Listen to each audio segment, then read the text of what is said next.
Hello friends, welcome to my channel MSc zoology IGNOU classes. Friends, आज की video में हम NZO001 का जो एक नेक्स्ट टॉपिक है माइक्रोट्यूब्यूल्स का, उससे रिलेटेड क्वेश्चंस लेकर के आए हैं। क्योंकि आपको क्वेश्चंस की फॉर्म में अच्छे से चीज़ें समझ आ रही हैं, तो उसी के अकॉर्डिंग हमने आपको जो वीडियो है उसमें क्वेश्चंस के फॉर्म में प्रोवाइड कराने की कोशिश की है। फ्रेंड्स, वीडियो कैसी लग रही है प्लीज़ कमेंट करके ज़रूर बताएं।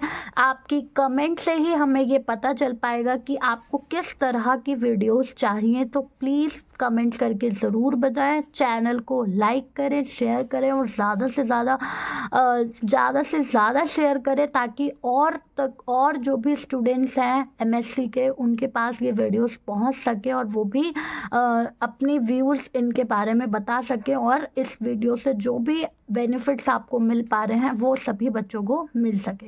चलिए स्टार्ट करते हैं आज की ये वीडियो। पहला क्वेश्चन हमने यहाँ से लिया है, डिफाइन द माइक्रोट्यूब्यूल्स। माइक्रोट्यूब्यूल्स क्या है? देखिए, microtubules are essential component of the cytoskeleton in eukaryote sales.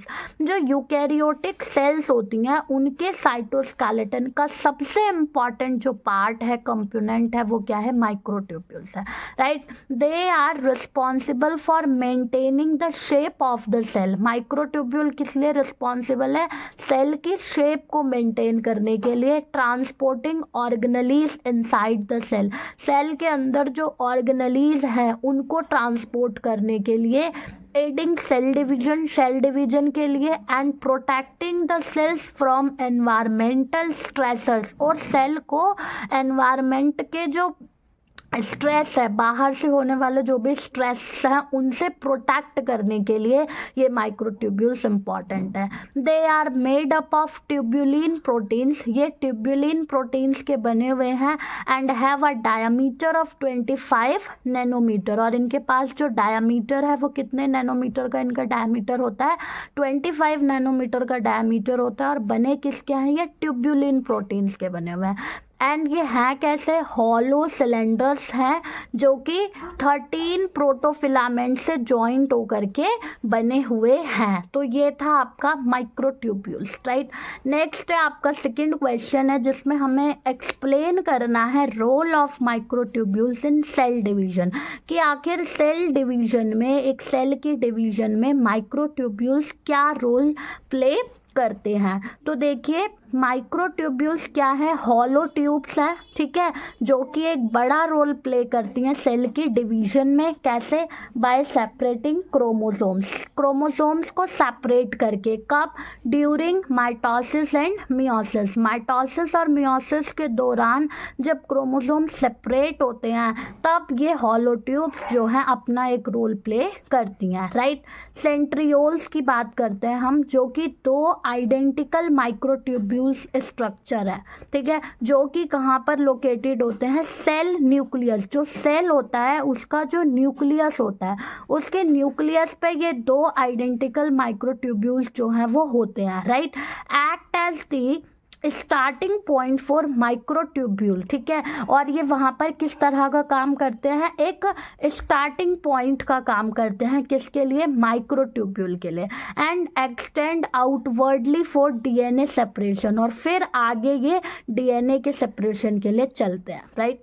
During cell division, जब सेल की डिवीजन होती है उस टाइम पर, राइट। अब देखिए, जो साइटोप्लाज्मिक माइक्रोट्यूब्यूल्स हैं वो अनस्टेबल हो जाती हैं माइटोसिस के दौरान। जब माइटोसिस होती है तो साइटोप्लाज्मिक माइक्रोट्यूब्यूल्स क्या हो जाती हैं? अनस्टेबल हो जाती हैं, और इंटरफेस एरे जो होता है वो डीपोलराइज कर जाता है, राइट। फिर centrosome duplicates to form the mitotic spindle, जो सेंट्रोसोम का डुप्लीकेट होता है वो क्या फॉर्म कर देता है? वहाँ पे माइटोटिक स्पिंडल फॉर्म कर देता है, which nucleates and promotes the growth of many dynamic microtubules, जो कि क्या करता है? आगे जाके प्रमोट करता है बहुत सारे डायनेमिक माइक्रोट्यूब्यूल्स की ग्रोथ को। ठीक है, जो सेंट्रोसोम होते हैं वो क्या करते हैं, सेंड्स आउट फीलर्स। ठीक है, सेंट्रोसोम्स जो है वो फीलर्स को सेंड करते हैं, किस लिए, सर्चिंग फॉर क्रोमोसोम्स, क्रोमोसोम्स की सर्चिंग के लिए। और जो नेट आउटकम होता है that is the alignment of all replicated chromosomes at the metaphase plate. जो भी उसका आउटकम आता है वो सारे जितने भी रेप्लिकेटेड क्रोमोसोम्स होते हैं मेटाफेज प्लेट पर उसको शो करते हैं। राइट, अब देखते हैं कि ये जो मोटर प्रोटीन्स हैं वो क्या क्या काम करते हैं यहाँ पर। तो देखो, मोटर प्रोटीन्स जो होती हैं वो कुछ प्रोटीन्स हैं जो कि एसोसिएट होती हैं माइक्रोट्यूब्यूल से और क्रोमोसोम्स को मूव करने में मदद करती हैं। राइट, तो जो ये जो मोटर प्रोटीन्स है ये सिर्फ क्या करती हैं, क्रोमोसोम्स को मूव करने में मदद करती हैं। अब 3 मेजर टाइप की माइक्रोट्यूब्यूल्स यहाँ पर हमें देखनी है। जैसे हम पहली कहेंगे पोलर माइक्रोट्यूब्यूल्स, PMT।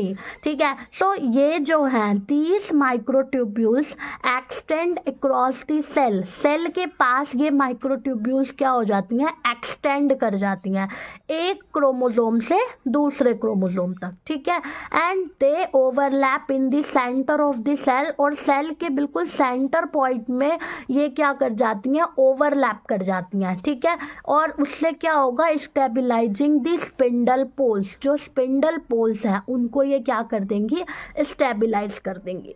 नेक्स्ट आपका है नाइटोकोर माइक्रोट्यूब्यूल्स, KMT। ठीक है, तो नाइटोकोर माइक्रोट्यूब्यूल्स में क्या होता है कि ड्यूरिंग माइटोसिस, माइटोसिस के दौरान जो माइक्रोट्यूब्यूल्स होती हैं साइटोप्लाज्म में, ठीक है, वो अनस्टेबल हो जाती हैं। जब माइटोसिस होती है तो साइटोप्लाज्म में जो माइक्रोट्यूब्यूल्स हैं वो कैसी हो गई, अनस्टेबल हो गई। अनस्टेबल होने से इंटरफेस एरे डिपोलराइज हो जाएगा और उसके बाद जो सेंट्रोसोम होंगे उनकी डुप्लीकेट्स होंगी, वो क्या फॉर्म करना शुरू कर देगी, माइटोटिक स्पिंडल फॉर्म करना शुरू कर देगी। ठीक है, जो कि आगे जा कर के बहुत सारी डायनामिक माइक्रोट्यूब्यूल्स को बनाने के लिए शुरू होगा। नाइटोकोर माइक्रोट्यूब्यूल जो है वो अटैच होती है कुछ स्पेशल रीजन से जिन्हें हम नाइटोकोर ऑन कंडेंस्ड क्रोमोसोम्स कहते हैं। ठीक है, अब जैसे ही माइक्रोट्यूब्यूल्स जो हैं माइटोटिक स्पिंडल पोल से लिंक करेंगी टू द नाइटोकोर, नाइटोकोर को। ठीक है, दोनों माइटोटिक स्पिंडल के जो पोल्स हैं, एक पोल इस तरफ है दूसरा पोल इस तरफ है, इनको आपस में लिंक करेंगी नाइटोकोर से, तो ये क्या कर देंगे, ग्रो करना स्टॉप कर देगी या श्रिंक करना स्टॉप कर देगी। इसका रिजल्ट क्या होगा, of all replicated chromosomes at the metaphase plate, metaphase plate में सारे रेप्लिकेटेड क्रोमोसोम्स आ जाएंगे, अलाइन कर जाएंगे। नेक्स्ट है आपका एस्ट्रल माइक्रोट्यूब्यूल्स, जिसे AMT कहा जाता है। एस्ट्रल माइक्रोट्यूब्यूल्स जो होते हैं वो एक्सटेंड करते हैं ऑल डायरेक्शन, सारी डायरेक्शंस में एक्सटेंड करते हैं। कहाँ से, सेंट्रोसोम से, and help in the position and orient the spindle, और हेल्प करते हैं पोजीशन और ओरिएंट में, किसकी, स्पिंडल की, to separate the poles during chromosomal segregation. ठीक है, पोल्स को सेपरेट करने के लिए, कब, क्रोमोसोमल सेग्रीगेशन के दौरान। तो इस तरह से ये जो माइक्रोट्यूब्यूल्स हैं ये वर्क करती हैं। ये फिगर है आपके सामने। सो देखिए, इस फिगर में आपको दिखाया गया है arrangement of microtubules in a mitotic cell. Mitotic cells में किस तरह से माइक्रोट्यूब्यूल्स अरेंज्ड है। तो सबसे पहले जो ये पॉइंट है ये आपका माइक्रोट्यूब्यूल ऑर्गेनाइजिंग सेंटर है, MTOC। ये जो पॉइंट आप देख रहे हैं इसे आप एस्ट्रल माइक्रोट्यूब्यूल्स कहेंगे। ये आपकी पोलर माइक्रोट्यूब्यूल्स हैं। ठीक है, ये जो आप देख रहे हो ये नाइटोकोर्स हैं। ठीक है, ये जो पॉइंट है that is kinetochore microtubule, K fibres. ठीक है, ये K फाइबर्स का पॉइंट है। तो इस तरह से आपका जो है माइक्रोट्यूब्यूल में ऑर्गेनाइजेशन होता है। तो फ्रेंड्स, आज की वीडियो में इतना ही, फिर मिलेंगे नेक्स्ट वीडियो में कुछ और नए क्वेश्चंस के साथ। Thank you.